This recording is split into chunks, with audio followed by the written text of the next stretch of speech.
Hello viewers, welcome to Aruna report. ఈరోజు ఎపిసోడ్లో ప్రధానంగా రాఫెల్కి సంబంధించి 5 రాఫెల్ ఫ్లైట్స్ యుద్ధ విమానాలు అంబాలాలో దిగినాయి. ఫ్రాన్స్ కంపెనీ దసాల్ట్ పంపించడంతో ఈ దసాల్ట్ కంపెనీ పంపించిన యుద్ధ విమానాలను భారత ప్రభుత్వం రిసీవ్ చేసుకొని అంబాలాలో వీటికి ల్యాండ్ అయ్యేలాగా ఏర్పాట్లు చేయడం జరిగింది. అంబాలాలో ఇవి ల్యాండ్ అవుతున్నప్పుడు ఒక రకమైన సంబరాల వాతావరణం అన్నది భారత ప్రభుత్వం ఆ విధమైన ఒక ఈవెంట్ లాగా దాన్ని కండక్ట్ చేయటం అన్నది మనమంతా కూడా చూసాం. నిన్నంతా కూడా ఇంచుమించు ప్రధాన స్రవంతి మీడియాలో దసాల్ట్కి సంబంధించిన వార్తలే, దసాల్ట్ పంపించిన రఫాల్కి సంబంధించిన వార్తలే ప్రధానంగా కనిపించినాయి. ఇదంతా కూడా ఒక ఈవెంట్ లాగా కొనసాగింది. గతంలో ఎప్పుడు భారత ప్రభుత్వం ఈ స్థాయిలో ఆయుధాల డీల్ చేసుకోలేదా, లేకపోతే గతంలో ఎప్పుడు ఇలాంటి సంఘటనలు జరగలేదా అన్నంత అనుమానం వచ్చేలాగా నిన్న ప్రధాన స్రవంతి మీడియా ఈ రఫాల్ కొనుగోళ్లు 5 యుద్ధ విమానాలు రిసీవ్ చేసుకోవటం పైన కవరేజ్ ఇవ్వటం జరిగింది. 5 యుద్ధ విమానాలు భారతదేశానికి చేరుకున్నాయి. ఇంకా 31 యుద్ధ విమానాలు చేరుకోవాల్సి ఉంది. అయితే ఇక్కడ గమనించాల్సింది ఏమంటే, ఇలాంటి సంఘటనలు గతంలో ఎప్పుడైనా జరిగాయా అన్నది మనం గమనించినప్పుడు సరిగ్గా 67 సంవత్సరాల క్రితం భారతదేశ తొలి ప్రధాని జవహర్లాల్ నెహ్రూ కూడా ఇదే దసాల్ట్ కంపెనీ దగ్గర నుంచి విమానాలు కొన్నారు. ఆ విమానాల పేరు ఆరిగాన్ అని ఫ్రాన్స్ కంపెనీ దసాల్ట్ పేరు పెట్టింది. దాని ఇంగ్లీష్ పేరు హురికేన్. హురికేన్ అంటే తుఫాన్ అని అర్థం. అదే పేరుతో జవహర్లాల్ నెహ్రూ భారతదేశానికి ఇదే దసాల్ట్ కంపెనీ నుంచి యుద్ధ విమానాలు కొన్నారు. ఆ యుద్ధ విమానాలను జవహర్లాల్ నెహ్రూ తూఫానీ అని పేరు పెట్టి పిలిచారు. తూఫానీగా భారత సైన్యంలో ఆ యుద్ధ విమానాలుకి పేరు కూడా. సరిగ్గా 67 సంవత్సరాల క్రితం ఇదే దసాల్ట్ కంపెనీ భారతదేశ తొలి ప్రధానికి యుద్ధ విమానాలు అమ్మింది అని మనకి చరిత్ర చెప్తుంది, రికార్డ్స్ చెప్తున్నాయి. ఈ విమానాలు కొన్నప్పుడు ఇప్పుడు జరిగినంత ఈవెంట్ మేనేజ్మెంట్ జరిగిన ఆ దాఖలాలు అయితే కనిపించట్లేదు. అంటే పాత ఓల్డ్ న్యూస్ పేపర్స్కి సంబంధించిన కటింగ్స్ వెతికినా కానీ, ఎటువంటి కవరేజ్ అప్పుడు దొరికింది అని చూసినా కానీ దానికి మీడియాలో పెద్ద స్థానం ఉన్నట్లుగా కనిపించలేదు. కానీ పార్లమెంట్లో, భారత పార్లమెంటులో అప్పుడు ప్రతిపక్షాలుగా ఉన్న వామపక్షాలు భారతదేశ ఆర్థిక వ్యవస్థ, యుద్ధ విమానాలు కొనే ఆర్థిక వ్యవస్థ, ఈ విధంగా యుద్ధ విమానాలపైన ఇంత పెద్ద ఎత్తున ఖర్చు చేయటం ఏ మేరకు సబబు అని జవహర్లాల్ నెహ్రూని ప్రశ్నించడం జరిగింది. ఈ ప్రశ్నకు జవహర్లాల్ నెహ్రూ స్వయంగా పార్లమెంట్లో ప్రతిపక్షాలకు సమాధానం ఇవ్వవలసి వచ్చింది. ఆయన ఇచ్చిన సమాధానంలో ఉన్న మాట ఏమిటంటే, భారతదేశంలో పరిశ్రమలు కట్టడానికి కానీ, లేకపోతే డ్యాములు కట్టడానికి కానీ, ప్రజల అభివృద్ధికి కోసం జరిపే సంక్షేమ కార్యక్రమాలకైతేనేమి, లేకపోతే రైతుల కోసం చేసే ఖర్చులో అయితేనేమి ఎటువంటి అవరోధాలు వచ్చినా, ఈ యుద్ధ విమానాలు కొనటం వలన నిధుల కొరత ఏర్పడినా అప్పుడు ఈ దేశ ప్రజలు కానీ ప్రతిపక్షాలు కానీ నన్ను ప్రశ్నించవచ్చు. అలా ప్రశ్నించిన నాడు నా దగ్గర తగు సమాధానం లేకపోతే దానికి నేను పార్లమెంట్కి, ప్రతిపక్షాలకు, అలాగే ప్రజలకు క్షమాపణ అడుగుతాను అని చెప్పడం జరిగింది. అంటే భారతదేశం దగ్గర ఉన్న నిధులు యుద్ధ విమానాలు, ఆయుధాలు అంటే సైన్యాన్ని ఆధునీకరించటం పైన ఖర్చు పెట్టడం ఏ మేరకు కరెక్టు అన్న ప్రశ్న 67 సంవత్సరాల క్రితం భారతదేశంలో ఈ ప్రశ్న కీలకంగా బయటకు వచ్చింది. కానీ ఈరోజు పరిస్థితి అందుకు భిన్నంగా ఉంది. ఆయుధాలు కొనడం అన్నది గొప్పైన విషయంగా మనకి కనిపిస్తుంది. ఇక ఈ దసాల్ట్ కంపెనీ గురించి కొంచెం మనం గనక మాట్లాడినట్లయితే, 2వ ప్రపంచ యుద్ధం తర్వాత ఇంచుమించుగా దేశాలన్నీ కూడా, పర్టికులర్గా యూరోప్ మొత్తం సర్వనాశనం అయినాక దేశాలన్నీ కూడా ఒక అవగాహనకు వచ్చాయి. ఇకపైన యుద్ధాలు వద్దు అని చెప్పి యునైటెడ్ నేషన్స్ ఏర్పాటు చేసుకోవటం జరిగింది.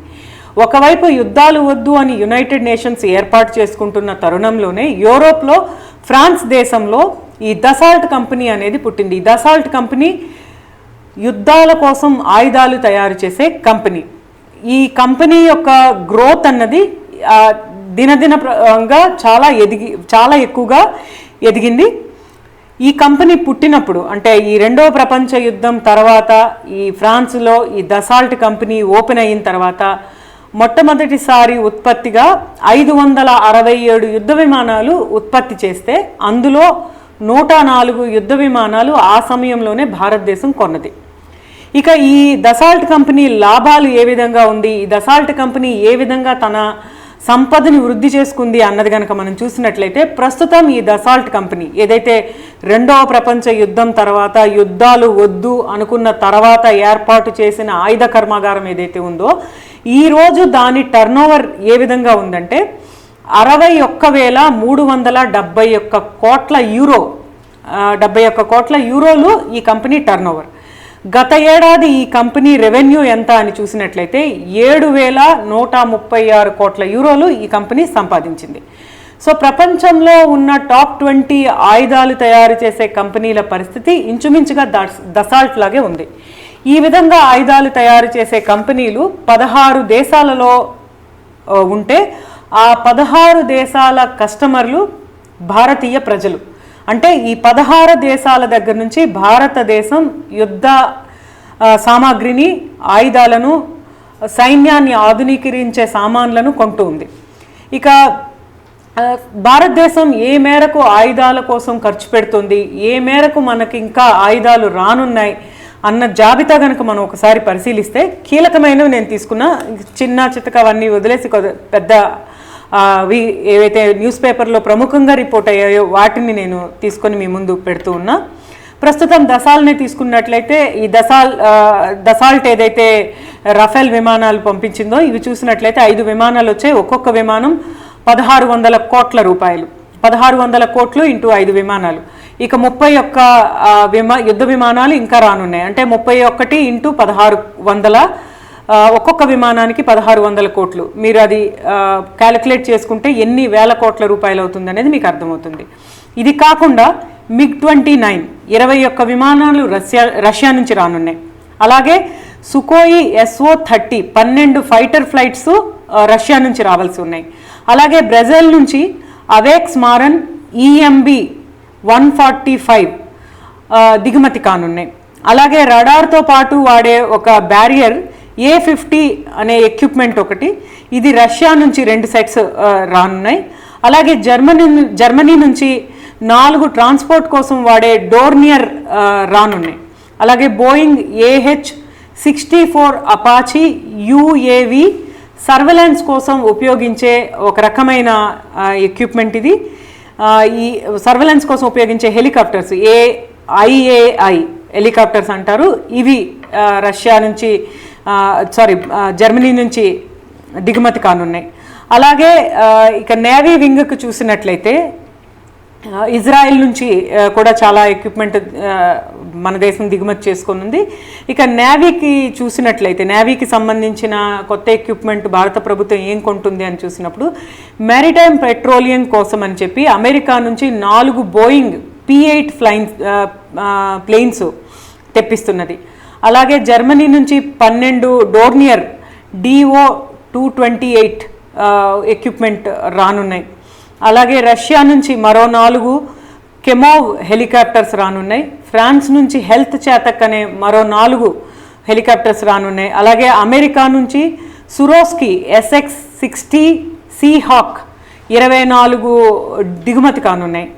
ఇలా మనం మొత్తం జాబితాను చూసినట్లయితే భారతదేశం పెద్ద ఎత్తున ఆయుధాలను కొని, అంటే ఈ 16 దేశాలలో టాప్ 20 ఆయుధాల కంపెనీలు ఏవైతే ఉన్నాయో ఆ కంపెనీలకు భారతీయ ప్రజలు కస్టమర్లుగా కనిపిస్తారు.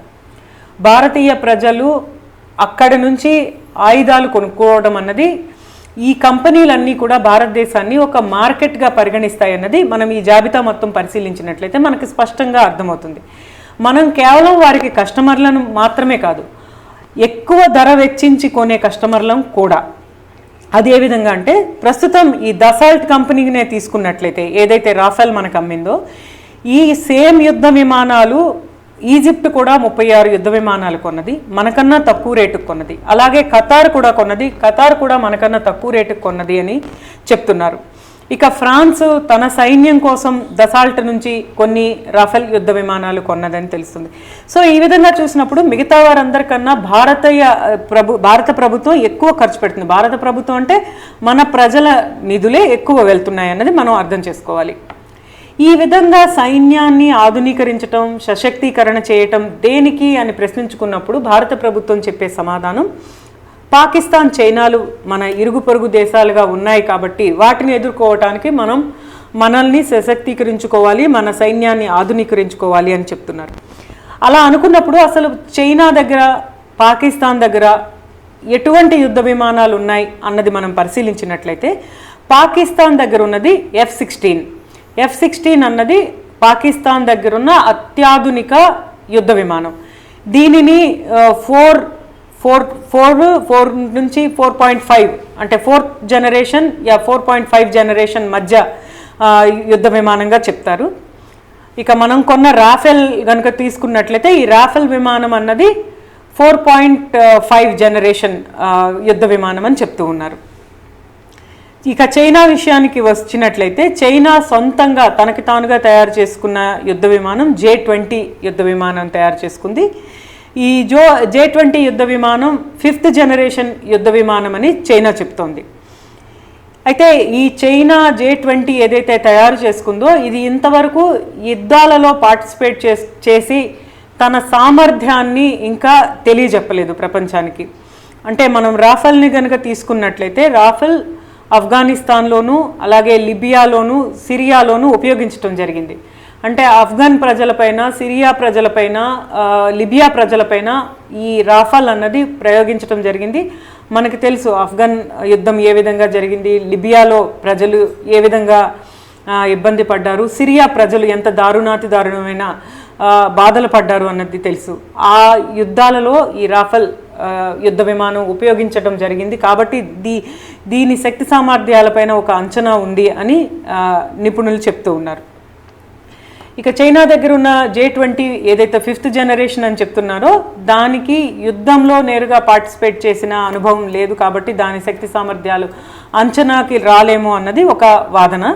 అయితే చైనా చెప్తున్న మాట ఏంటంటే రష్యాలో ఏదైతే సుకోయ్ Su-30 ఉందో దాని ఇంజన్నే ఈ J-20కి వాడాం కాబట్టి ఆ ఇంజన్ సామర్థ్యం బట్టి దీని సామర్థ్యాన్ని అంచనా వేయవచ్చు అనేది ఒక వాదన చైనా వినిపిస్తుంది. సో ఇప్పుడు మొత్తంగా మనం చూసినట్లయితే ఆఫ్ఘనిస్తాన్, లిబియా, సిరియా ఈ ఆయా దేశాల ప్రజలకు తీవ్ర నష్టం కల్పించిన ఈ రాఫెల్ యుద్ధ విమానాలు అన్నవి మన దేశం కూడా చేరుకున్నాయి. ఇప్పుడు మన దేశంలో కూడా ఈ యుద్ధ విమానాలు ఉన్నాయి. మన సామాన్య ప్రజలందరూ కూడా చైనాతో అయితేనేమి, పాకిస్తాన్తో అయితేనేమి ఇరు దేశాల మధ్య ఉన్న సమస్యల్ని చర్చల ద్వారా పరిష్కరించుకోవాలి. యుద్ధం కనుక జరిగినట్లయితే పెద్ద ఎత్తున నష్టాలు ఉంటాయి, ముఖ్యంగా సామాన్యులు పెద్ద ఎత్తున నష్టపోతారు అన్న అభిప్రాయంతో ఉంటాం. సో మన ఈ అభిప్రాయం కనుక మెటీరియలైజ్ అయితే ప్రస్తుతం మనం కొనుక్కున్న ఈ రాఫెల్ యుద్ధ విమానాలు ఏవైతే ఉన్నాయో ఇవి ఒక వైట్ ఎలిఫెంట్స్గా మన సైన్యంలో ఉంటాయన్నది స్పష్టం.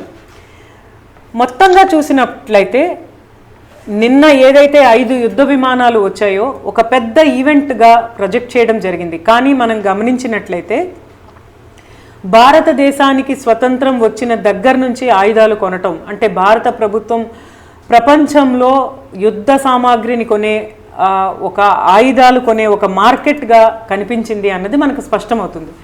16 దేశాలలో ఉన్న టాప్ 20 ఆయుధాల కంపెనీలు భారతదేశానికి ఆయుధాలు అమ్మటానికి ఉవ్విళ్ళు ఊరుతాయి.